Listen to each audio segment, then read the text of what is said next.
Boa noite a todos.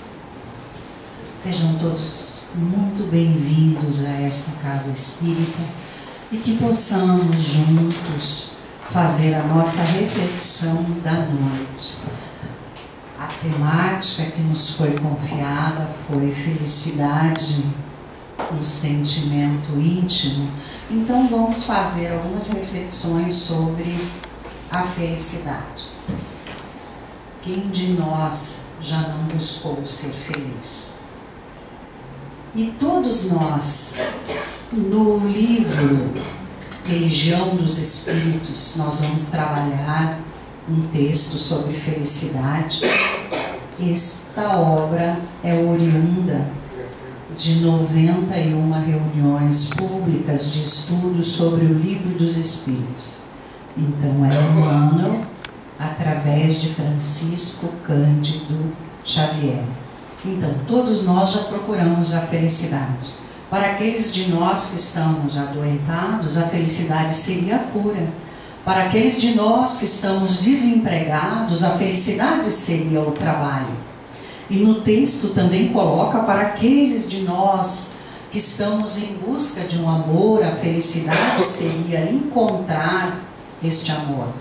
Para o faminto, com certeza, a felicidade seria encontrar o alimento. Mas vamos refletir um pouquinho sobre um contexto mais profundo sobre felicidade. Lá no Livro dos Espíritos, nós tiramos um trecho da questão 922, onde Kardec está questionando a espiritualidade sobre essa questão. E no finzinho ele pergunta para os espíritos: haverá contudo alguma soma de felicidade comum a todos os homens? E os espíritos respondem para Allan Kardec fazendo duas divisões: a vida moral e a vida material. Para a vida material, a felicidade comum seria nós termos a posse do necessário para ter uma vida digna, para vivermos sem privações. E para a vida moral, que é a que mais interessa a nós espíritos divinos a caminho do progresso, o comum seria nós termos a consciência tranquila e a fé no futuro. E o Evangelho, no capítulo 5, item 20, também fala sobre a felicidade. Só que eu não vou fazer nenhum comentário sobre isso, porque eu gostaria que os senhores, quando tiverem um tempinho, voltando para o seu lar, para o seu cantinho, para o seu ninho de afeto, pudessem ler esse item 20, onde a gente tem uma mensagem do Espírito versando sobre felicidade. E a gente já vai tendo um contato, manuseando o Evangelho segundo o Espiritismo, que é uma cartilha de verdadeira felicidade. Ali estão contidos ensinos norteadores de Jesus, que nos remetem, dentro dessa prática dos conselhos do Mestre, a encontrar essa paz. E aqui fala: a felicidade não é deste mundo, e elucida, né? Porque o Mestre fez essa referência. Então nós vamos nos deter um pouquinho no trecho do livro, é capítulo 51, Felicidade e Dever.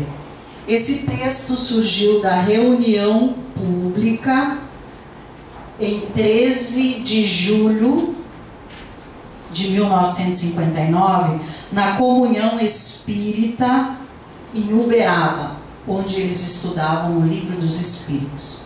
Então vamos ver um pouquinho desse trecho. E aqui a gente trouxe uma reflexão para nós, assim, eu vou pedir até que os irmãos me ajudem. Posso pedir? Certo? Aqui nós temos alguns apontamentos e lá alguns resultados. Quando nós cultuamos a exaltação do poder terrestre, quando nós fizemos a retenção do supérfluo e quando nós cultuamos o prazer dos sentidos e quando nós rendemos culto aos mitos do ouro, das posses, quais seriam as consequências? Então vamos juntos tentar construir. A exaltação do poder terrestre. Qual seria o correspondente lá? Isso nos remeteria a quê? A exaltação do poder terrestre. O que os irmãos acham? Podem partilhar comigo. Quando nós exaltamos o poder terrestre, né? Quando nós desempenhamos na sociedade humana determinadas funções, que temos ingerência sobre muitas pessoas, que isso resulta, a gente tem no momento um poder. Qual seria o resultado se nós exaltássemos isso? Os senhores são os universitários, eu estou pedindo ajuda. Quem vai? Traz a preguiça? Oi? Traz a preguiça? A preguiça, exaltação do poder terrestre. Pode ser também, mas assim tem uma bem mais direta. É que na realidade todos esses excessos levam àqueles. Na realidade você tem razão. Mas como seria essa? Se nós nos achamos poderosos porque estamos exercendo temporariamente um poder, nós vamos colher a dor extrema da desilusão, porque nós estamos temporariamente exercendo essa função. E lá em o Evangelho segundo o Espiritismo, que fala do servir a Deus e a Mamon, tem um parágrafo que diz assim: nada vos pertence na terra, nem mesmo o vosso próprio corpo. Sois obrigados a deixá-lo aqui quando partir. Então a gente fica pensando, então não é lícito possuir, etc. e tal. Não. A mensagem do Cristo, e aqui refletida através do texto de Emmanuel, está nos alertando que sejamos usufrutuário desse poder, exercendo-o da melhor forma possível, exaltando a moral, o sentimento, propiciando daqueles que são os nossos tutelados. Vamos para a segunda? Os universitários, por favor, Dona Elizabeth. E quando nós fizemos a retenção do supérfluo? Supérfluo são todas aquelas coisas que não nos são necessárias. E a gente sabe que há muito supérfluo em nossas vidas. E se a gente cultua isso, retém esse supérfluo de uma maneira extremada, quem é que me ajuda? Qual seria o resultado? Colhe a dor da extrema desilusão. Oi? Colhe a dor da extrema desilusão.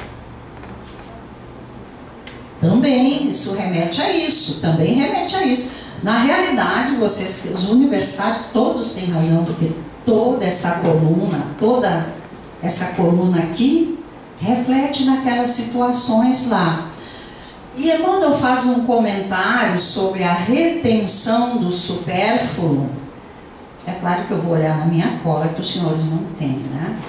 Ele fala assim: se a gente retém muito supérfluo, a gente tem muito, a gente não desenvolve a inteligência, a criatividade através do trabalho.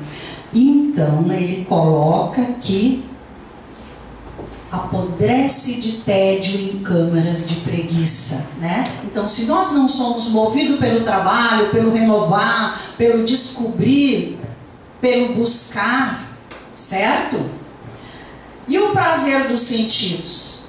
Também fecha tudo lá, os excessos. E Emmanuel faz uma ligação mais direta. Quando a gente cultua o prazer dos sentidos, sem levar em conta uma linha ascensional do sentimento, da moralidade, da compreensão, da corporação mútua, o prazer dos sentidos, ele vai dizer que nós vamos acordar no catre da enfermidade. Os excessos vão gerar ao longo da continuidade das vidas sucessivas, a enfermidade. E os mitos do ouro? Agora só falta um. Agora só falta um. Universitária Elizabeth, qual é que é?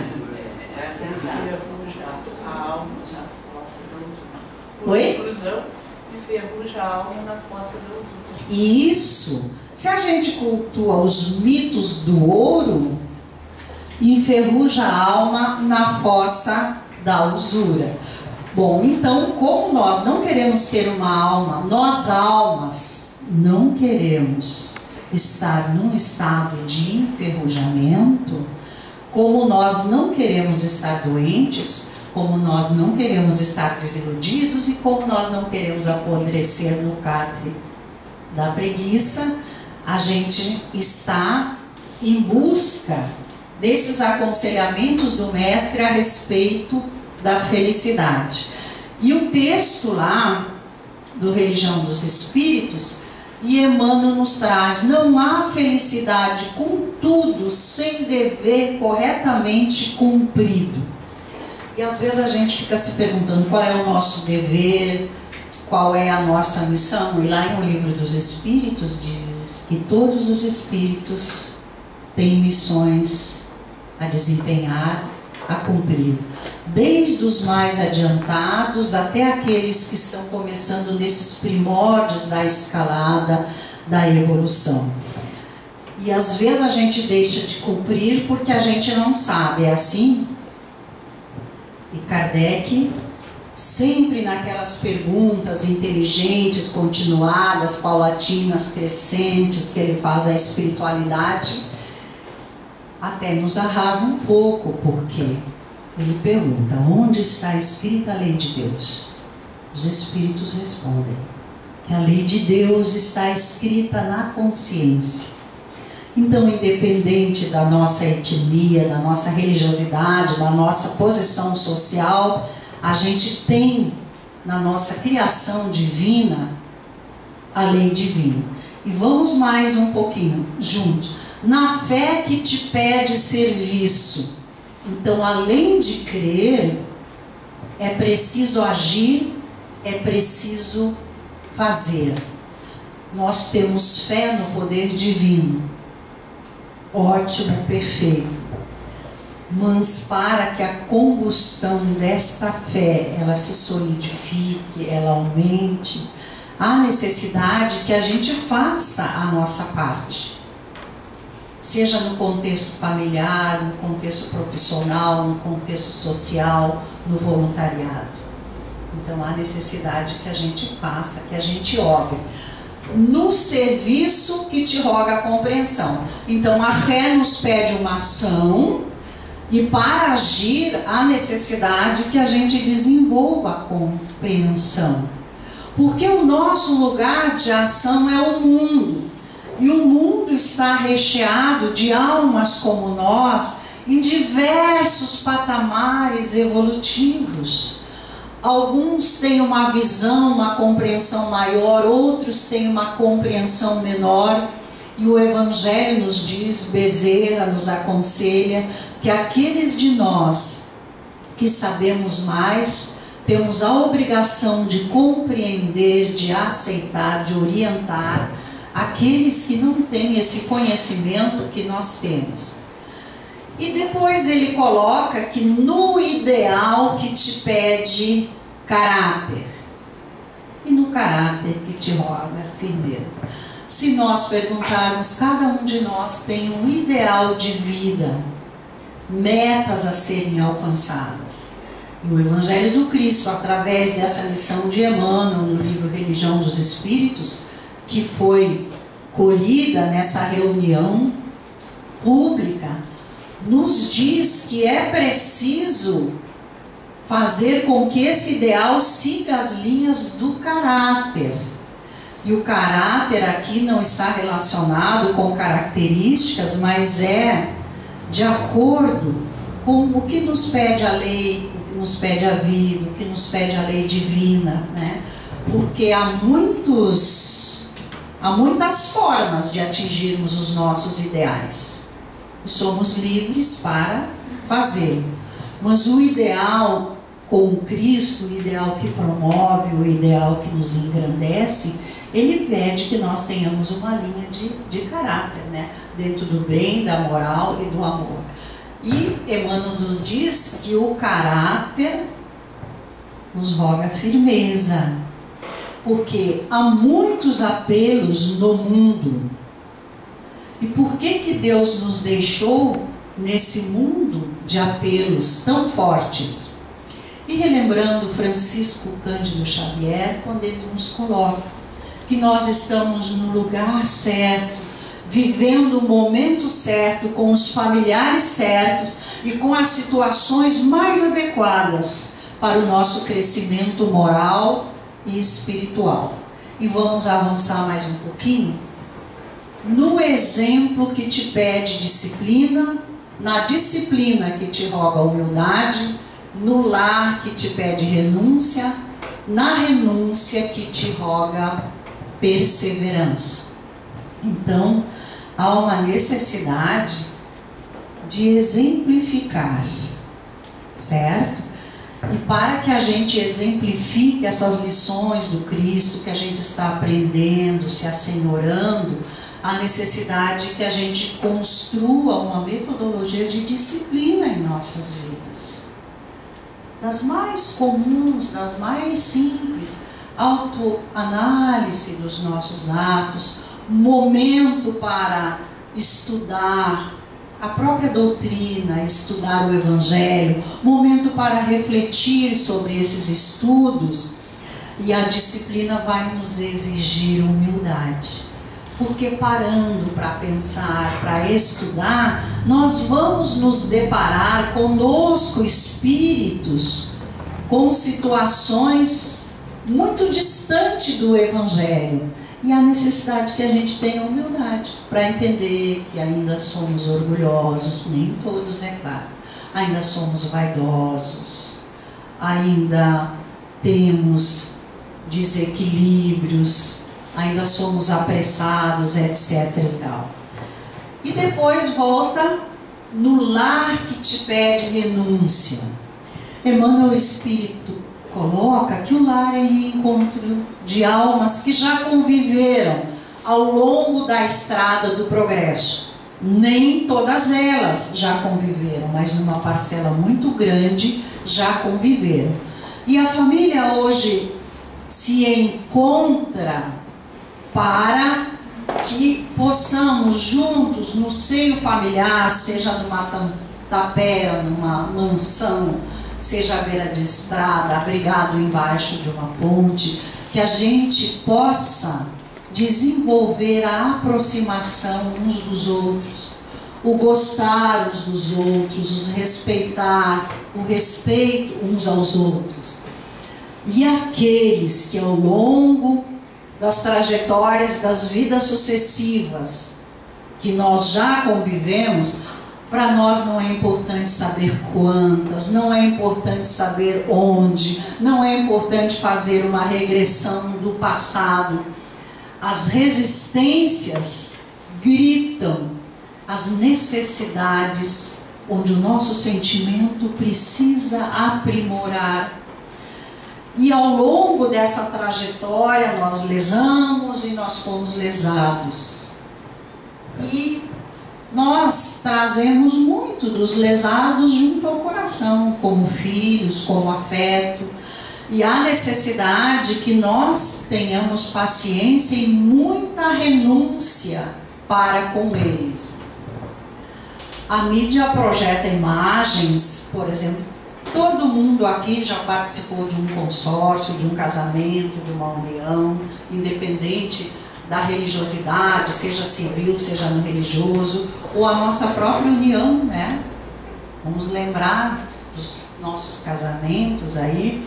Então essa cena é muito marcante, ela é muito feliz, ela é muito risonha, ela é muito festiva. Ela é um início de uma estrada de doação mútua, de respeito mútuo. Por isso que diz que no lar há necessidade da renúncia. É como se o lar fosse uma folhagem muito delicada, um pé de avenca. E nós, familiares, temos que levá-la ao sol, temos que dosar ao vento, temos que regá-la com água, etc. Então, o casamento não é um final feliz, é o início de uma estrada que, para dar certo, há necessidade de cultivo do amor, da tolerância, do respeito, etc. E na renúncia que te roga perseverança, certo? Se eu trabalho uma hipótese com o Edmur no mesmo setor profissional e há uma dificuldade entre nós dois, terminou o dia, eu vou embora, ele vai para a casa dele, certo? E no lar não, o sol se põe, nós estamos juntos, o sol nasce, nós estamos juntos, e juntos, segundo Jesus e a doutrina dos Espíritos, no melhor lugar para nós estarmos. E a própria doutrina nos diz, Deus não erra, Deus não se engana. É claro que as nossas rebeldias são de responsabilidades nossa, de cada um de nós. Então essa necessidade de perseverar, de recomeçar, e já indo para o fim. Há nessa caminhada uma necessidade de cooperação, e para cooperar a necessidade de discernimento. Como eu posso ajudar o meu irmão, como eu posso ajudar o meu afeto, como eu posso ajudar o meu próximo. E uma mãezinha, umas semanas atrás, estava dizendo assim, eu não sei o que faço mais com a minha filha. Eu tenho a impressão que eu tenho que arrastá-la até a casa espírita. Eu tenho ido ao centro espírita, a mãezinha dizia, eu tenho ouvido doutrina, me faz tão bem, eu tenho lido as obras, eu participo dos encontros da família no domingo, e a minha filha nada. Então, como vamos cooperar neste caso? Convidar e exemplificar, transformar. Olha, lá é muito bom, porque meu pai está melhor, meu marido está melhor, meus filhos estão mais compreensivos, com mais respeito à natureza. E aqui eu estava conversando com o Edmur ali, antes de iniciar a palestra, ele estava me dando uma cola, e Emmanuel coloca, naquela situação entre o Cristo e o Barrabás, onde foi pedido que escolhesse, né, quem teria liberdade, então Emmanuel disse assim, ó, não podemos esquecer que no instante supremo da humanidade, a maioria esteve com Barrabás e contra o Cristo. E qual é o conselho que Emmanuel nos dá? A necessidade de cumprirmos o nosso dever, de procurar apenas o necessário para a nossa manutenção, sem excesso, que a gente não se aproprie da felicidade dos outros. Não há nada errado em possuir e em buscar o progresso. O excesso é nós sermos possuídos pelas coisas que nós valorizamos mais que o sentimento, e às vezes até pelos nossos próprios haveres, que esquecemos o amor, que esquecemos a gentileza, que esquecemos as trocas, que esquecemos que todo cidadão do mundo tem os mesmos direitos e as mesmas necessidades de afeto que nós queremos para nós. Então, só para complementar, quando Jesus afirmou que a felicidade não é deste mundo, ele estava se referindo à felicidade sem mescla. E, todavia, nós podemos viver com alegria, valorizando as coisas que temos, valorizando as conquistas morais.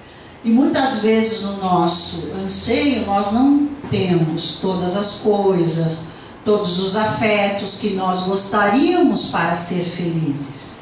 E o grande desafio da vida em família é buscar amar aquilo que a vida nos oferta, seja em termos de afeto, seja em termos de situação, do contexto onde nós estamos vivendo. Buscar amor, buscar alegria, buscar luz, buscar prazer em conviver nesse contexto. E aqui fala, né, a questão que Deus nos oferece 1000 oportunidades. A vida em família é uma oportunidade de felicidade, e a própria natureza, sol, chuva, noite, para repouso, são chances de aprendizado.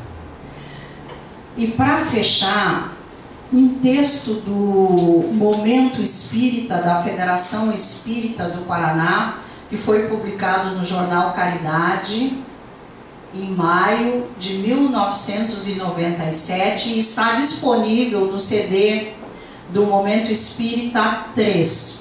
É falando sobre felicidade. Uma jovem não estava se sentindo muito feliz e ela saiu a passear pela cidade e ela encontrou um homem puxando uma carroça. Essa carroça cheia, atrolhada, como diz a gurizada, de coisas pesadas. E ela olhou, pensou, eu não devo ser tão infeliz. Aquilo sim que é infelicidade. E ela se aproxima dele e puxa um assunto. Nossa, o senhor é muito infeliz, não é? Puxando essa carroça pesada, isso é trabalho de um animal irracional. E a moça narra que esse senhor fez-la mudar a paisagem, o conceito de felicidade. Ele olhou para ela e sorriu. Não, eu sou muito feliz. Eu tenho vida, eu tenho saúde, eu tenho força para puxar a minha carroça, que nem preciso de um animal. E eu posso andar pela cidade, eu mantenho o meu sustento e ainda encontro e posso saudar pessoas bonitas como a senhora. Eu só não sou mais feliz porque eu vejo tantas pessoas infelizes no mundo. Então a gente está na autoestrada da vida, dirigindo, né? Nós espíritos dirigindo, e a seta em direção à felicidade. E lá naquele lugar, para chegarmos lá, uma das maiores felicidades que iremos sentir é promover a felicidade do outro através da cooperação mútua. Que Jesus e a espiritualidade de Leon Denis nos ajude a ser felizes. Muito obrigada.